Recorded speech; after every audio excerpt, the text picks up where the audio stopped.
greens and cornbread. Collard greens is a soul food staple, and it's the way you prepare them and the things that you prepare them with. A lot of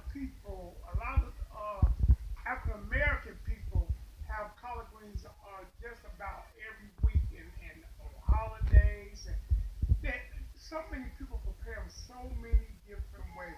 But I'm going to show you my version of collard greens. So let me show you. Come over here.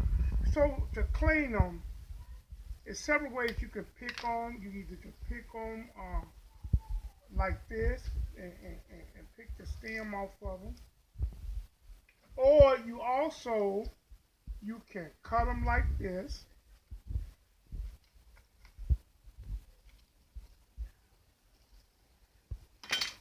Take that stem out, and then a lot of people and then they'll roll them kind of like this.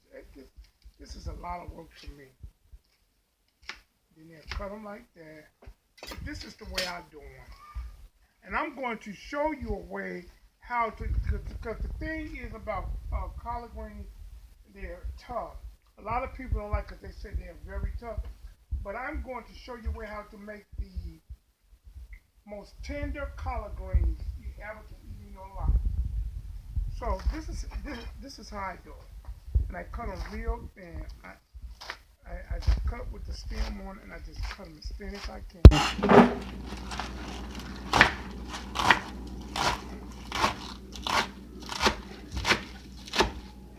And then I'm going to wash the rest of them. And as you can see over here, these have already been cut and washed. As you can see over here. But I just wanted to show you how I cut them and how I prepare. Now let's prepare our collard greens. So you can use any type of smoked meat. Smoked turkey, smoked neck bones, smoked rib tips, ham hocks, bacon, any kind of smoked meat you want to. So what I'm going to use today, I have some smoked neck bones. And this is all I do. I drop, you hear the babies in the background once again. I'm going to put 2 heaping teaspoons of minced garlic, some crushed red pepper, and a lot of people like use cut up an onion. So I try not to, because the thing about when you put an onion in your greens or beans, you know, a lot of time onions are made when food set up, they spoil quickly, they go bad when they are tame onions. So I'm going to add a little seasoned salt. Then I'm going to add, collard greens tend to be a little bitter. I'm going to add some sugar. And I'm going to add some water. And you can see how much I didn't put a lot of water. And then I'm going to add some fried meat grease.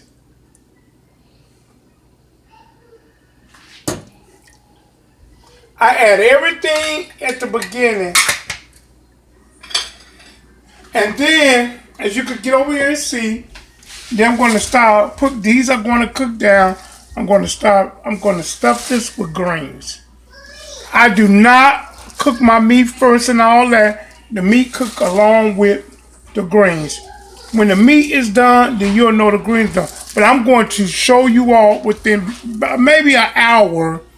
I'm going to let these cook, and I'm going to keep adding them in until they cook down for about an hour. And then I'm going to show you how to tenderize them. And I learned how to tenderize collard greens when I was working at the Queen of the Sea restaurant in Chicago, Illinois, on 47 in Indiana. And I started working there when I was 16. And I learned a lot about soul food cooking from my parents. But at the Queen of the Sea, I was looking for a top. What did I do with the top? I learned a lot from my parents about cooking. Every Sunday, when I was coming up as a little boy, every Sunday my father would cook Sunday dinner. My dad cooked Sunday dinner. And you always had two things, greens and sweet potatoes.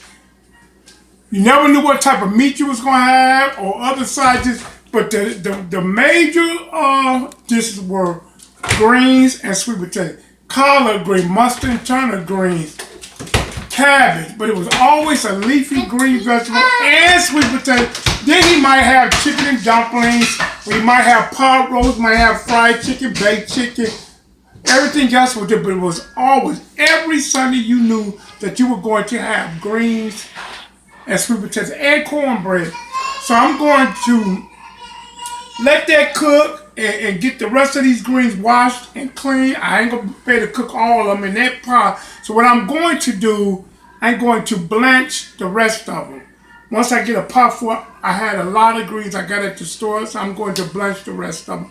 So, you know, simple cooking, just simple. Put everything in a pot, whatever your taste buds like seasoning. Some people put vinegar. I do not add vinegar. I do not add vinegar. My niece, great niece, running up and down the stairs. Like I say, this reality kitchen, reality cooking. And this goes on and on and on. No matter recording, you can hear the footprints, whatever. This is how it is over here. But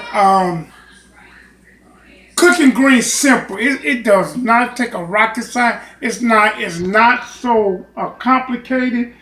Listen, put your smoked meat in, your seasoning, and put your top on. And as your greens cook down, keep adding your greens and let them cook. By the time that smoked meat is tender, your greens are ready. But I'm going to show you how to tenderize collard greens. A lot of people don't put the stems in them.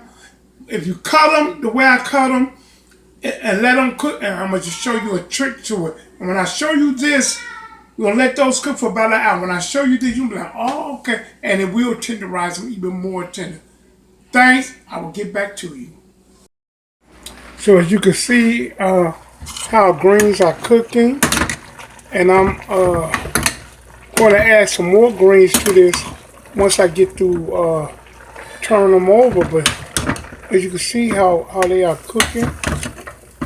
And we got our neck bones in there. And what I'm going to do, I might add a little bit more water in here. But I'm going to come over here. I'm going to take some more clean of the greens. And I'm going to put those on top. As you can see, greens cook down.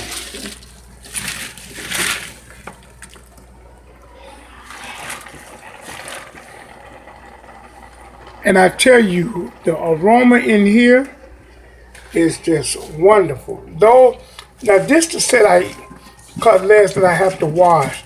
And what I'm going to do with these, I'm going to wash them and then I'm going to parboil them and then I'm going to drain them and let them cool down and freeze them. I might even blanch them. If I decide to blanch them, I'll do a video on that, because when you blanch vegetables like that, you let them strike a boil in a little salt water, but then you got to shock them. So you got to drain them and then shock them into cold water. So I might do that, but this is how greens are looking. Wow. Don't they look wonderful, people? And they are cooking up, and I'm telling you, and all you do is let this cook. And by the time those those neck bones are done, your greens are done. But I'm going to add maybe a little more hot water.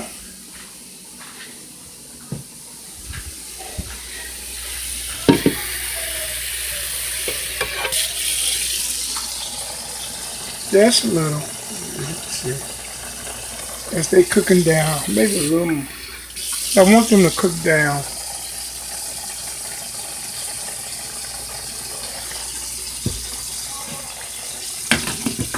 Okay, that's all. I will get back to you when they are ready. Green greens are really cooking. They are really cooking. So now I'm going to show you a trick. I learned this from some women, some older women from down south when I worked at the Queen and Sea. The tenderized collard green, you want to give it maybe a tablespoon of baking soda. I'm gonna put like I'm not a teaspoon. I am so sorry. I put teaspoons, 2 teaspoons of baking soda, and they're gonna tenderize them. So if you worry about stems in there or anything, they're going to that baking soda will tenderize these. Cause look at that, folks. Simple and easy, quick, and all you do is let them continue to cook. The baking soda is what's going to tenderize them. And I will get back to you once they've confirmed. I'm going to let these cook about another hour on medium heat. As let them cook down as our meat. But you see, our meat is already tender.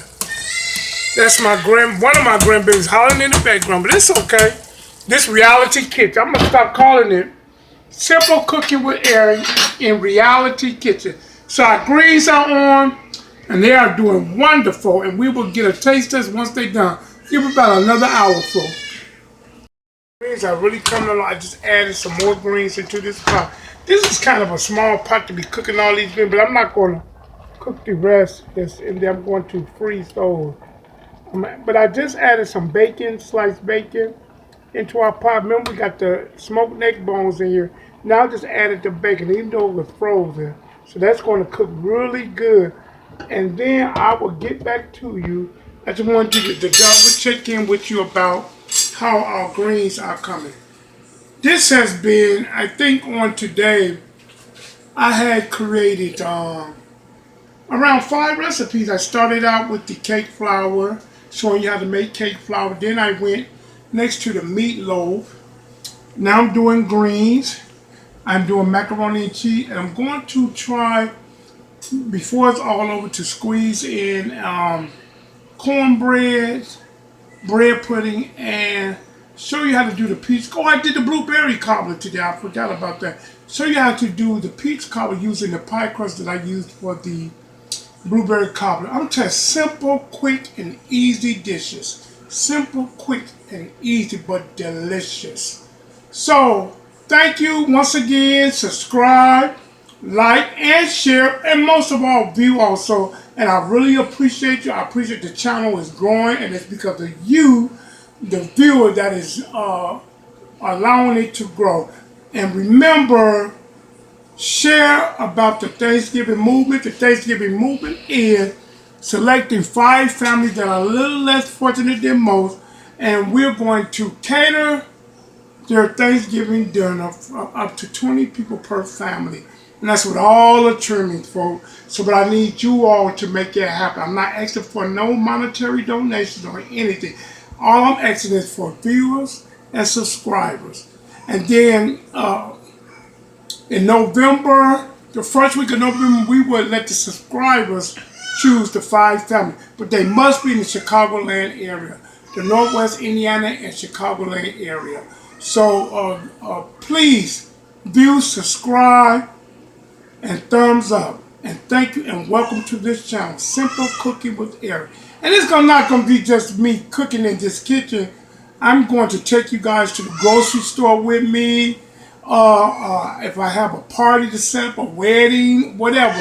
We're going to do a lot of things on this channel. We're going to do wedding cakes and birthday cakes. I'm going to just show you what I know. And hopefully that it can help someone on their journey. And again, thank you for watching.